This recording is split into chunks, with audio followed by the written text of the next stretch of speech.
Seguimos con este subprograma en contexto con lo que tiene que ver con las reformas que pretende someter el Poder Ejecutivo a partir del 16 de agosto.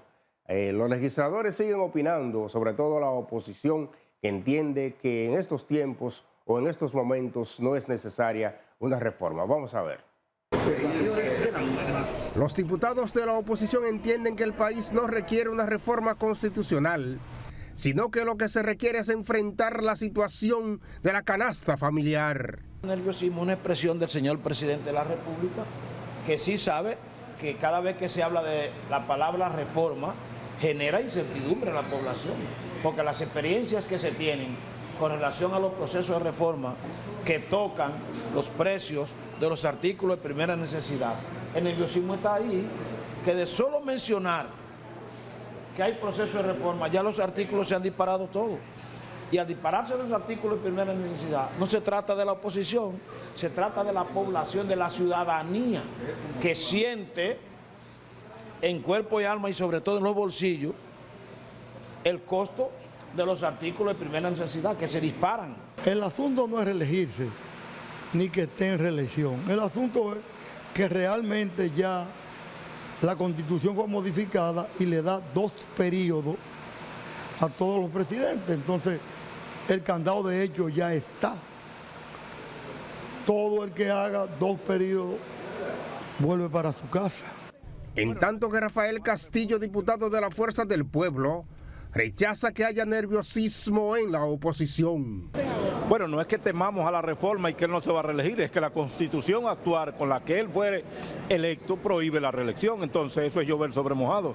No puede modificar la Constitución para beneficiarse él directamente, entonces eso no tiene ninguna importancia lo que ha dicho el presidente. El presidente Luis Abinader ha dejado claro que no pretende modificar la Constitución para reelegirse. Bueno, yo particularmente le creo esa parte del presidente. Hay mucha gente que no le cree, porque aquí la mayoría de los mandatarios han modificado la Constitución para beneficiarse en torno a seguir en el poder. Sin embargo, vamos a esperar que esta no sea la realidad en estos tiempos. Vamos a seguir viendo informaciones.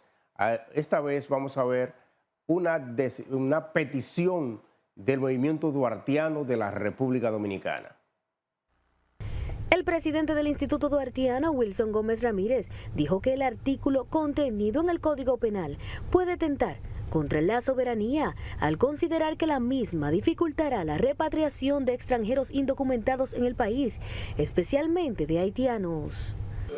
Porque a nosotros nos preocupa mucho el hecho de que en el Código Penal se hable de considerar como un crimen de lesa humanidad el traslado de extranjeros o de personas de un lugar a otro.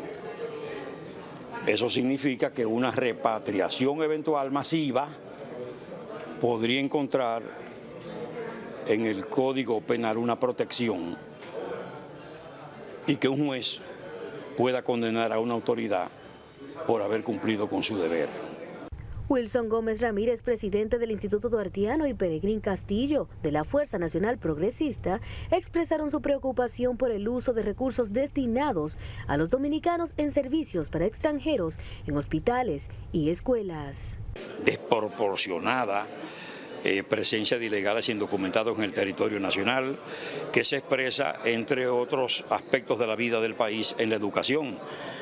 Tenemos en zona fronteriza y semifronteriza hasta 75% de matrícula de niños de Haití. Lo peor, la resistencia a respetar los símbolos de la patria, a rendirle tributo a la bandera nacional, al himno nacional. Y al mismo tiempo las políticas del Estado provocan un efecto llamada, porque si le damos los servicios de salud gratuitos, en Haití lo cobran. Si le damos los servicios de educación gratuitos, si le damos los trabajos que pueden y deben estar en manos de los dominicanos. Aquí hay por lo menos entre 500.000 y 600.000 empleos que deberían estar en manos de dominicanos, están en manos de haitianos. Además, criticaron la presión de organismos internacionales que buscan impedir la repatriación de ilegales. Wilson Gómez Ramírez, presidente del Instituto Duartiano, y Pelegrín Castillo de la Fuerza Nacional Progresista respondieron al tema haitiano durante el segundo Congreso Duartiano, donde se debatieron los desafíos actuales del país y la importancia de preservar los valores patrios. Bueno, y hablando de Haití, señores, las fuerzas de paz que están en esa nación procedente de Kenia se enfrentaron de manera frontal con las bandas armadas haitianas en una situación que creció, por supuesto, la incertidumbre que vive ese país. Pero vamos a ver qué es lo que va a pasar. Los primeros kenianos que llegaron se mantuvieron tranquilos, pero desde que llegó la otra parte, los 200 soldados más, entonces sí ya decidieron enfrentar las bandas que han mantenido en zozobra durante mucho tiempo Haití. Vamos a ver una información en torno a eso.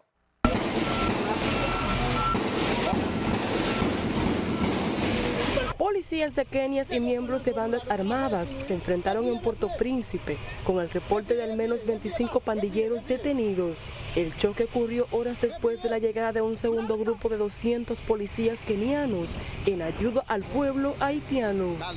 Los agentes de Kenia se desplazan por las calles de Puerto Príncipe en vehículos blindados facilitados por Estados Unidos.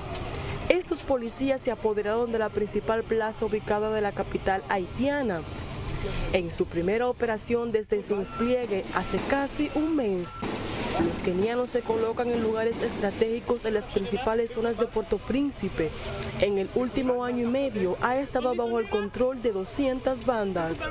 El primer ministro Gary Conille declaró este miércoles el estado de emergencia en 14 municipios en el plan del gobierno para asumir el control del país. Los haitianos confían en que Kenia ayudará a restaurar la paz y el orden en el país. Muchos de los desplazados en Puerto Príncipe quieren retornar a sus hogares al ser víctimas de la violencia de las pandillas. Por el desorden ha ocurrido más de 8.000 fallecidos y otros 5.5 millones de habitantes sufren de inseguridad alimentaria. Bueno, eso parecía una zona de guerra. Realmente una situación complicada, la situación haitiana.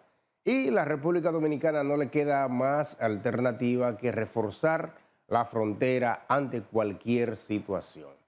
Miren, cada vez que hay crisis energética en el país se pone muy de moda el tema de privatizar las distribuidoras de electricidad.